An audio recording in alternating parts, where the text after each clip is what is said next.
నమస్తే మేడం.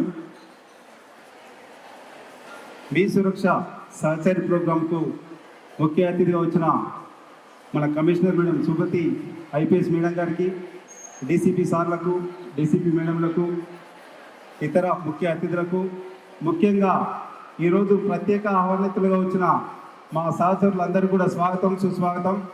అందరికీ శుభ సాయంత్రం. ఎవరు చెప్తలేరు శుభ సాయంత్రం? నాకు అందరికీ శుభ సాయంత్రం. Thank you madam. ఈరోజు మా మేడంకు ముఖ్యంగా ధన్యవాదాలు. ఎందుకంటే మేడం సహచరి ప్రోగ్రాం అని చెప్పి 3 రోజుల కింద మాకు మీటింగ్ పోయినప్పుడు చెప్పినప్పుడు చాలా మనందరికీ చాలామంది ఈ మెప్మా వాళ్ళు ఉన్నారు, మనకు సహచరులు ఉపయోగపడతారు అన్నప్పుడు మేము ఫస్ట్ కొద్దిగా ఇబ్బంది పడ్డా.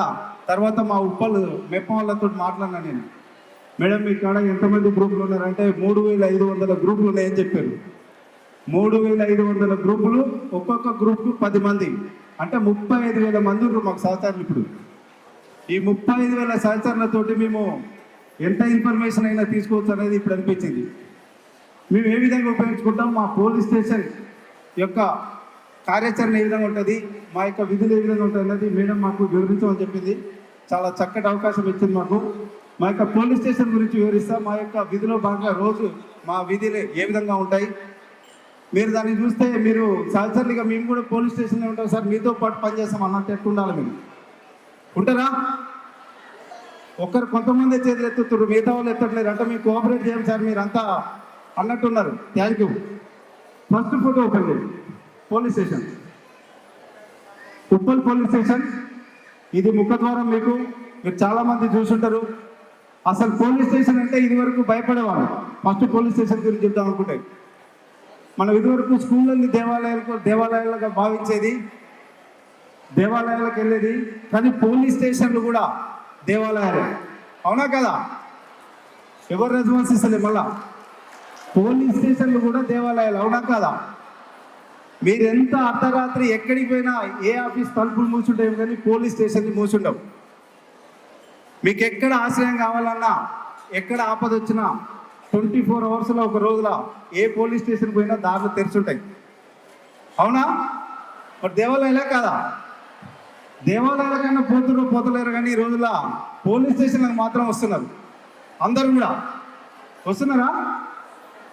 Police station, Uppal police station మాకు 24 అవర్స్లో ఉదయం 9 గంటలకు రోల్ కాల్ ఉంటుంది. మా యొక్క స్టాఫ్ అంతా వచ్చిన తర్వాత వాళ్ళకు డ్యూటీలు ఎవరు ఏం చేస్తారు అనేది వివరించడం జరుగుతుంది. మళ్ళీ ఈవినింగ్ కూడా 9 o'clock రోల్ కాల్ ఉంటుంది. ఒక్కసారి రోల్ కాల్ అయిపోయిన తర్వాత సీనియర్ ఆఫీసర్ ఇన్స్ట్రక్షన్స్ ఇచ్చిన తర్వాత వాళ్ళందరికీ తెలియజేస్తాం ఆ రోజుకి ఏం చేయాలి, భవిష్యత్తులో ఏం చేయాలని. ఆ తర్వాత ఎవరైనా కంప్లైంట్స్ వస్తే పోలీస్ స్టేషన్కు ముందుగా రిసెప్షన్కి వెళ్తారు. రిసెప్షన్కి వెళ్ళిన తర్వాత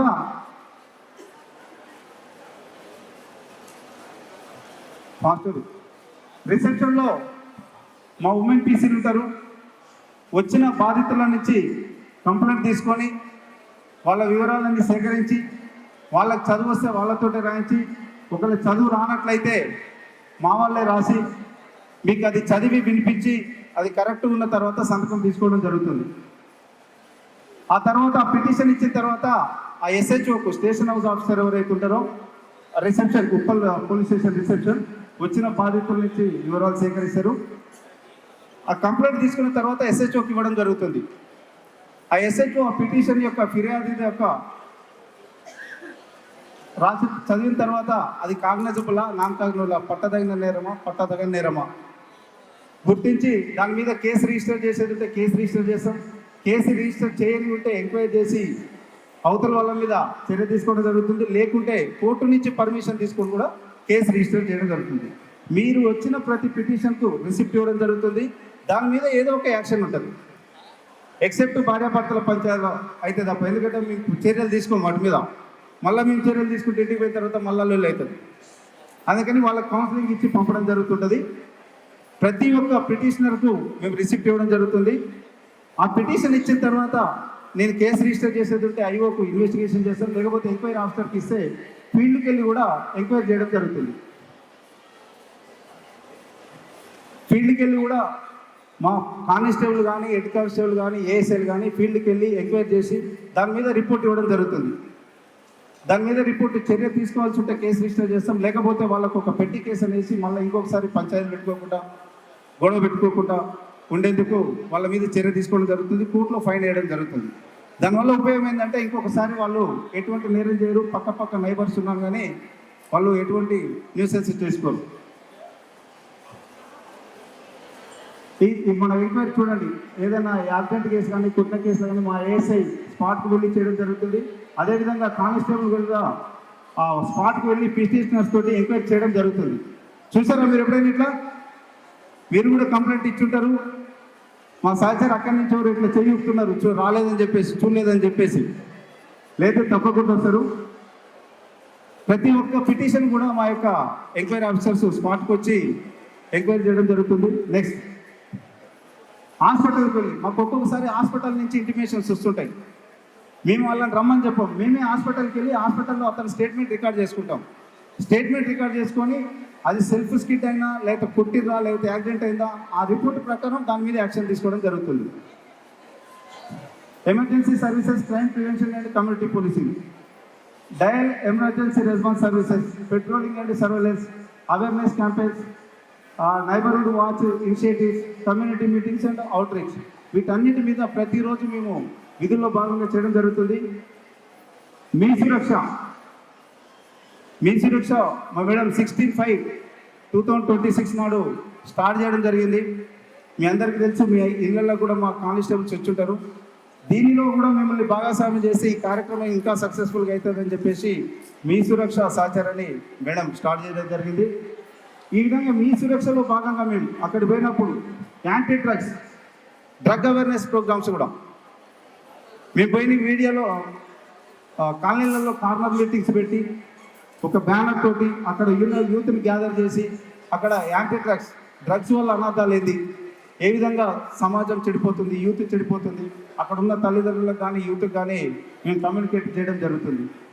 మా విధిలో భాగంగా ప్రతి ఒక్క అపార్ట్మెంట్కి కూడా, హాస్పిటల్స్లో, కాలేజీలలో, స్కూల్స్లలో, ప్రతి చోట కూడా యాంటీ డ్రగ్స్, మీ సురక్ష, ఈవ్ టీజింగ్, ర్యాగింగ్ అన్ని కార్యక్రమాల గురించి కూడా ప్రతిరోజు పోలీస్ స్టేషన్ పరిధిలో చేయడం జరుగుతుంది. నెక్స్ట్, ఇది నైట్ గ్రౌండ్లో మనకి ఎక్కడైతే మేము ఓపెన్ ఏరియాస్, మీ అందరికీ కూడా తెలుసు, మీ ఇంటి పక్కల కూడా ఉంటాయి, మీ కాలనీస్ పక్కన ఉంటాయి, పార్కులు కానీ ఓపెన్ గ్రౌండ్స్ కానీ. ఓపెన్ గ్రౌండ్స్లో యూత్ ఎక్కువ కనిపిస్తారు కాబట్టి వాళ్ళందరినీ కూడా గ్యాదర్ చేసి మేము వాళ్ళతోటి యాంటీ డ్రగ్స్ మీద అవేర్నెస్ కల్పించి వాళ్ళతోటి ఓటు కూడా తీసుకోవడం జరిగింది. మేము తీసుకోము, ఎవరైనా తీసుకున్నా మేము చెప్తామన్న ఉద్దేశంతో ఆ విధంగా చేయడం వల్ల ఏంటంటే మనలో, మన యొక్క సమాజంలో కానీ మన వీధిలో కానీ డ్రగ్స్కు బానిస కాకుంటుంటారు. ఎవరైనా డ్రగ్స్కు బానిస అయినా మాకు వాళ్ళ వివరాలు ఇస్తే వాళ్ళ కౌన్సిలింగ్ చేయడం జరుగుతుంది, వాళ్ళ తల్లిదండ్రులకు కూడా ఇన్ఫామ్ చేయడం జరుగుతుంది, ఫర్దర్ వాళ్ళకు ఎటువంటి ఇబ్బంది లేకుండా. ఎందుకంటే డ్రగ్స్కి ఒకసారి బానిస అయిన తర్వాత తల్లిదండ్రులు చెప్పినా అయిన పరిస్థితి ఉంటుంది. ముందే తెలుసుకున్నట్టయితే కనీసం రిహాబిలిటేషన్ సెంటర్లోనైనా జాయిన్ చేయడానికి వీలుగా ఉంటుంది. నెక్స్ట్, నేను సైతంలో ప్రోగ్రాంగా మేము మేడము లాస్ట్ మండే కమిషనరేట్ మొత్తంలో కూడా సీసీ కెమెరాలు, నేను సైతం 2 మీ సురక్షలో భాగంగా ప్రతి పోలీస్ స్టేషన్ పరిధిలో 200 కెమెరాలు ఏర్పాటు చేయడం జరిగింది. వాటిని ఇనాగ్రేట్ చేయడం జరిగింది కమిషనరేట్ మొత్తం 29 పోలీస్ స్టేషన్స్లో. నెక్స్ట్, ఇది డ్రోన్ పెట్రోలింగ్. మేడం కొత్తగా బాధ్యత తీసుకున్న తర్వాత మనం స్మార్ట్ పోలీసింగ్ చేద్దాం, డ్రోన్ పెట్రోలింగ్ చేద్దాం. మన ఓపెన్ గ్రౌండ్స్లో మీరు చాలాసార్లు చూసుంటారు, మీ నుండి కూడా మాకు కంప్లైంట్స్ చాలా వచ్చినాయి, ఓపెన్ గ్రౌండ్స్లో తాగుతున్నారు, న్యూసెన్స్ చేస్తున్నారని. మేము పెట్రోలింగ్ చేసేటప్పుడు యూనిఫామ్ గుర్తుపెట్టి కానీ లేకపోతే అక్కడ ఉన్న ఇన్ఫర్మేషన్ ఏదో తెలియజేస్తే కానీ పారిపోయేవాళ్ళు. ఇది తీసిన వీడియో డ్రోన్ పెట్రోలింగ్, డ్రోన్ ద్వారా ఫస్ట్ ఫోటో వాళ్ళంతా చెట్టు కింద కూర్చొని తాగుతుంటే డ్రోన్ తర్వాత గుర్తించిన తర్వాత మేము నియర్ బై ఉండి అక్కడికి చేరుకుని వాళ్ళ మీద చర్యలు తీసుకోవడం జరిగింది. వాళ్ళ మీద కూడా కేసు నమోదు చేయడం జరిగింది. Next, vehicle checking.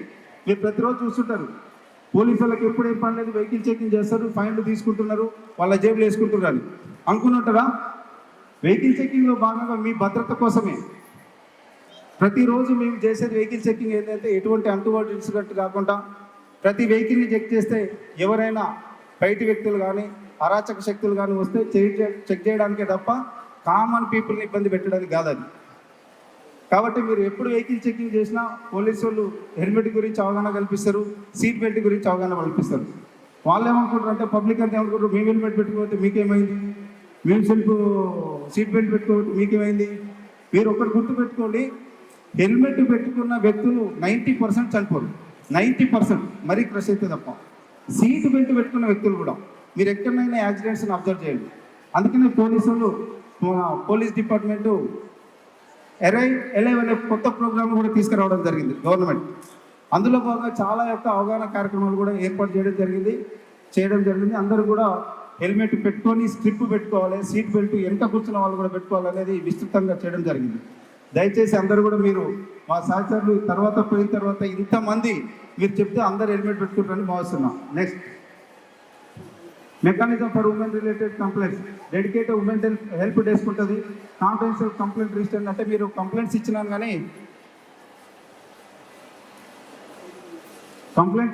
కానీ బట్ ప్రాపర్ రిసిప్ట్ ఉంటుంది. కౌన్సిలింగ్ ఇస్తాం, సపోర్ట్ సర్వీసెస్ చేస్తాం, coordination with protection officer and is NGOs.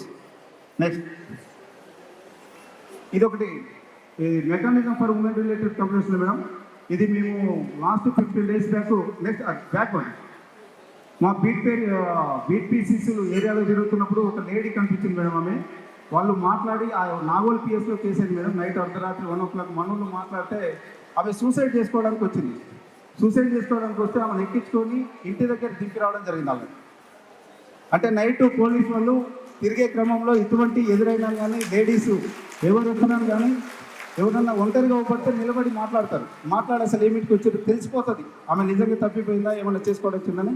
ఈ కేసుని నాగోల్లో ఒక 15 days 20 days బ్యాక్ జరిగింది ఇన్సిడెంట్. నెక్స్ట్ ఇంటి దగ్గరికి వెళ్ళి ఉమెన్స్ ఎవరైనా ఇస్తే ఇంటి దగ్గరికి వెళ్ళి ఎంక్వైరీ చేయడం జరుగుతుంది. నెక్స్ట్ ఇది మన యాంటీ డ్రగ్స్ కాలేజ్ స్టూడెంట్స్ కూడా పెట్టడం జరిగింది. పెద్దవాళ్ళకే కాదు, కాలేజ్ స్టూడెంట్స్ పెడితే నేటి బాలలో రేపటి పౌరులు అన్నట్టు మన కాలేజ్ స్టూడెంట్స్ పెడితే చాలామందికి చెప్తారు. వాళ్ళకి ఇప్పుడు డ్రగ్స్ గురించి తెలియకపోవచ్చు. వాళ్ళు పై ఎడ్యుకేషన్ పోయినప్పుడు అదే పోలీస్ వాళ్ళు గతంలో పెట్టారు కదా ఇది అదేనేమో అని చెప్పేసి ఐడియా ఉండి దాని జోలికి వెళ్ళారన్న ముఖ్య ఉద్దేశంతో సిపి ఆదేశాల మేరకు పెట్టడం జరిగింది. నెక్స్ట్ ఓటు తీసుకోవడం జరిగింది వాళ్ళ నుంచి. Next orphan villages madam. మీ యొక్క ఆదేశాల ప్రకారం ఆర్ఫన్ హోమ్స్ కూడా విజిట్ చేసి ఆర్ఫన్ హోమ్స్ విజిట్ చేసినప్పుడు మేడం నిజంగా కూడా మీరు చెప్పిన కార్యక్రమం అద్భుతం అనిపించింది మేడం. పిల్లలతో మాట్లాడినప్పుడు పిల్లలు సింగిల్ పేరెంట్ అసలు పేరెంట్ లేని వాళ్ళు ఉన్నారు. మీరు ఎట్లా స్కూల్కి పోతారు ఏం చేస్తారంటే వాళ్ళకి కూలంకషంగా చెప్పడం జరిగింది. వాళ్ళు చాలా హ్యాపీగా ఉన్నారు. చెప్పినా మీకు ఏ ఇబ్బంది ఉన్నా డైరెక్ట్ పోలీస్ స్టేషన్ రండి, లేకపోతే మాకు ఫోన్ చేయండి అని చెప్పేసి నెంబర్ ఇవ్వడం జరిగింది. నెక్స్ట్ ఇది డీసీపీ మేడం తోటి చైతన్య కాలేజీల నీట్కు ప్రిపేర్ చేయటం గురించి యాంటీ డ్రగ్స్కు ప్రోగ్రామ్ చేయడం జరిగింది మేడం. ఒక 600 members వాళ్ళు యాక్టివ్ పార్టిసిపేషన్ చేశారు madam. Effective policing requires community participation, women empowerment, stake holders collaboration and responsive service delivery. Thank you madam. మీరు అందరూ కూడా రేపటి నుంచి మీ సహచరులందరూ మా కోఆపరేట్ చేసి మా యొక్క విధి నిర్వహణలో ఇంకా మా ఉద్యోగం ఈజీ చేస్తారని కోరుకుంటూ సెలవు తీసుకుంటున్నాం. Thank you.